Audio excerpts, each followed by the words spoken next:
Eu convido você a ficar em pé e abrir a sua Bíblia no livro de 1 Pedro, capítulo 2, versículo 9.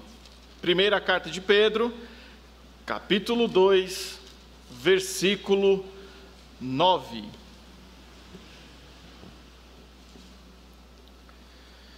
A palavra do Senhor nos diz o seguinte: mas vós sois a geração eleita, o sacerdócio real, a nação santa, o povo adquirido, para que anuncieis as virtudes daquele que vos chamou das trevas para a sua maravilhosa luz. Amém.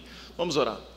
Pai, em nome de Jesus, neste momento onde a sua palavra será compartilhada, nós pedimos a tua direção e que o teu Santo Espírito fale a cada coração, atingindo os objetivos estabelecidos pelo Senhor. Eu oro em nome de Jesus. Amém. Podeis sentar. O título dessa mensagem: um povo relevante. É claro que eu estou falando aqui do povo de Deus. Leia comigo o versículo 10. Vós que em outro tempo não erais povo, mas agora sois povo de Deus. O povo de Deus, de maneira natural, deve ser relevante. Todo aquele que recebe o Senhor Jesus como Senhor e Salvador, faz parte, entra no povo de Deus, se torna povo de Deus. Diante disso, precisamos perguntar: as nossas atitudes, elas demonstram que somos povo de Deus? Temos sido relevantes? Quando nós estivemos aqui no culto da virada, contemplamos tantas ações que a igreja, mesmo em um momento difícil, realizou. Ministérios que outrora não haviam e hoje funcionam a pleno vapor, e nós louvamos a Deus por isso. Mas nós, como igreja, devemos olhar para trás, agradecer a Deus e seguir em frente, continuando o trabalho do Senhor, continuando um trabalho de relevância. E nós vamos ver, diante deste texto, 4 aspectos relevantes sobre o povo de Deus e o objetivo pelo qual estes aspectos estão registrados aqui.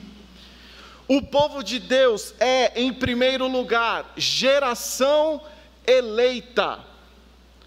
No momento em que nós tomamos uma decisão, nós fomos gerados novamente. A nossa geração, essa geração que o texto nos afirma, ela independe de idade, independe de localização. Aqueles que nasceram de novo fazem parte dessa geração eleita por Jesus Cristo. E sim, pelo mérito do Senhor que nos alcançou através da sua graça, nós somos geração eleita. Em 1 Pedro capítulo 1, versículo 23, a palavra de Deus nos diz: sendo novamente gerados, não de semente corruptível, mas da incorruptível, pela palavra de Deus viva e que permanece para sempre. As gerações nascidas através da corruptibilidade, essas gerações passam, mas a geração que é nascida pela palavra de Deus, pela obra de Jesus Cristo, não vai passar nunca, porque foi gerada pelo Senhor. Essa geração é eleita, e estes que foram gerados por Deus, eles precisam demonstrar a característica do amor. É o versículo 22 do capítulo 1 de 1 Pedro. Amor ardente, amor verdadeiro. E é isso que faz o povo de Deus ter relevância. Porque as nossas ações, elas devem demonstrar a semente incorruptível que em nós está. E, irmãos, nós temos contemplado tantas coisas terríveis. Povo que se chama pelo nome de Deus, indo para as redes sociais brigar por político, um homem pecador, brigas, debates desnecessários, gente que não fala, crente, filho de Deus, que não fala com parente. Tudo isso são reflexos de uma vida irrelevante, completamente irrelevante. E o Senhor colocou essa palavra no meu coração para nos fazer lembrar que nós devemos ser diferentes. Não é fácil, mas nós temos a natureza do Espírito Santo, uma nova natureza em nós. E essa natureza vai de encontro com a antiga natureza. Mas quando alimentamos essa nova natureza, nós vamos ser espirituais, vamos demonstrar que somos gerados novamente e, consequentemente, fazer diferença na vida das pessoas.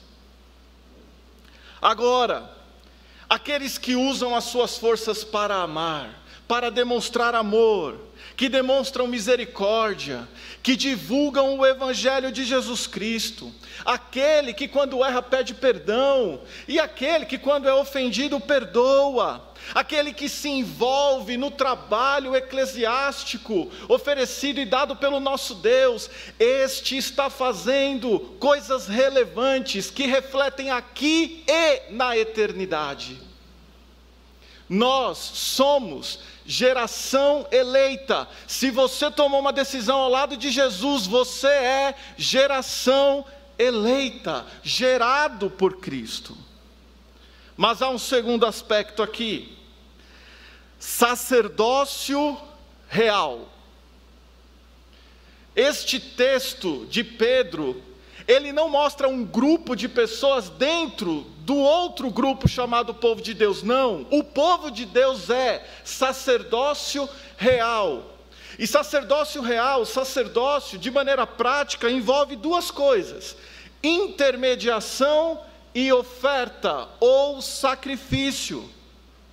Em Hebreus capítulo 5, com destaque para os versículos 8 e 9, nós enxergamos que o nosso sumo sacerdote é Jesus, e este sacerdócio real é por meio de Jesus Cristo. E essa posição nos é dada por Deus, trazendo uma responsabilidade enorme, porque nós somos representantes de Deus aqui na terra. As pessoas devem enxergar Jesus Cristo em nós.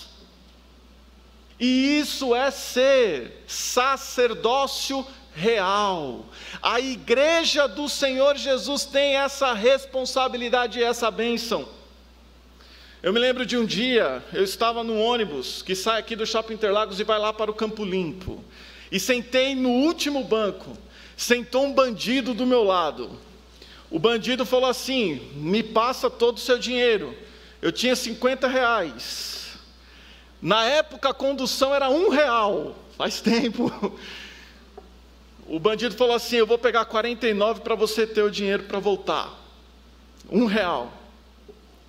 Só que o bandido olhou para mim e eu não abri a boca, estava apavorado. O bandido olhou para mim e falou assim: você é irmão, não é? Eu só acenei com a cabeça. Ele disse assim: eu vou te devolver esse dinheiro. Nunca mais eu encontrei esse bandido. Mas ele viu... Ele enxergou alguma coisa diferente.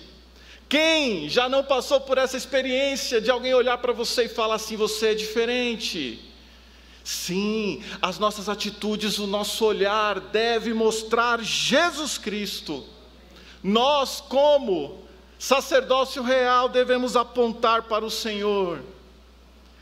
Nós somos o povo que segue o Senhor. Nós somos o povo que deve viver pelo Senhor. Meus irmãos, nós devemos viver por Jesus. 1 João capítulo 4, versículo 9 nos diz isso. Além da intermediação, uma outra característica do sacerdócio real é a oferta, o sacrifício. Precisamos nos colocar à disposição do Senhor. Eu não estou falando que todos são chamados para o ministério pastoral ou para o ministério missionário, não, mas todos são chamados para um ministério pelo menos. Mas precisa se ofertar. Agora, independente do ministério que você for chamado, você também deve fazer parte do ministério da evangelização das pessoas, da evangelização dos perdidos. Como o pastor disse, compartilhando, divulgando as mensagens, as pregações é o trabalho que deve ser feito, mas o seu testemunho também é fundamental. Agora, irmãos, pensem comigo, é inaceitável alguém que faça parte do povo de Deus não se envolver em nenhum trabalho, em nenhum ministério, não fazer absolutamente nada, seguir uma vida irrelevante. Se é povo de Deus, precisa ter uma vida relevante. O que nos leva ao terceiro aspecto que o texto nos diz: nação santa. Você que está acompanhando a escola bíblica dominical sabe que para ser uma nação precisa ter povo, terra, constituição e governo. Nós, enquanto nação, temos um governante, o nosso Rei Jesus Cristo. Nós temos uma terra, Filipenses 3:20, a nossa terra está nos céus, a nossa cidade está nos céus. Nós temos a nossa constituição, que é Jesus Cristo vivo, a palavra viva. Nós somos a nação de Deus. Mas há uma outra característica: santa. O que significa santidade? Separação. Nós precisamos viver separados deste sistema mundano que visa a destruição da família, que visa a destruição dos valores apresentados pela palavra de Deus. E uma vez em um debate eu fiz a seguinte pergunta para alguém que defendia o sexo livre. Eu perguntei: se toda a humanidade seguisse a palavra de Deus, haveria AIDS? De repente ele ficou calado, ficou mudo. Vai responder o quê? Não há o que responder, porque a palavra de Deus visa o bem da humanidade, não o mal. E o Senhor quer que todos cheguem ao arrependimento. Nós, como nação santa, devemos ser separados deste sistema mundano, separados deste egocentrismo, dessa coisa que você tem valor, essa coisa que você faz o seu destino, onde o homem é o centro. Não, Deus é o centro, Jesus é a nossa vida, Jesus é o caminho. Nós, como nação santa, devemos estar separados. E, irmãos, a verdade é uma só: se o mundo está batendo palma para determinada igreja, essa igreja está errada. Por quê? Porque o mundo é inimigo de Deus. O mundo deve olhar para nós e não concordar com aquilo que nós dizemos, mas deve enxergar em nós amor. E isso não é um paradoxo. Somos relevantes se andarmos contra o mundo, seguindo a palavra de Deus, que é a nossa guia. O que nos leva para o quarto aspecto: povo adquirido. E o que essa expressão nos mostra? Que nós não temos mérito em fazer parte do povo de Deus. Os méritos são de Jesus. Ele nos adquiriu na cruz. Não temos mérito, não podemos nos achar melhores do que ninguém. E graças a Deus que Romanos 3,10 está na Bíblia. Não há nenhum justo, nenhum sequer. Romanos 3,23, porque todos pecaram. Mas nós que reconhecemos a obra de Jesus na cruz, fomos comprados por este sangue maravilhoso e resgatados da nossa vã maneira de viver, que outrora vivíamos, louvado seja Deus. Hoje a nossa vida tem sentido, e o sentido da nossa vida é Cristo.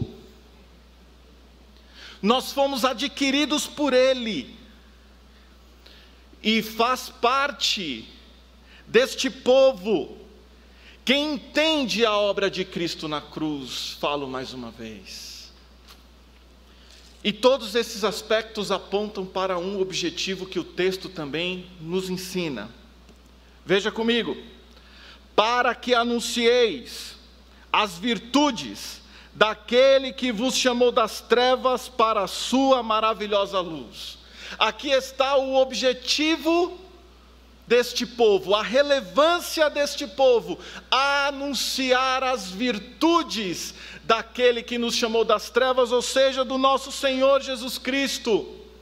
E como é que nós devemos anunciar a santidade de Deus? Sendo santos. Como é que nós anunciamos o amor de Deus? Amando. Como é que nós anunciamos a misericórdia de Deus? Sendo misericordiosos. Anunciamos Cristo crucificado, porque quando agimos de acordo com a palavra, nós ganhamos o respeito. Quando somos perfeitos? Não. Quando somos coerentes, como o pastor fala. Meus irmãos, nós estamos no primeiro culto de oração do ano.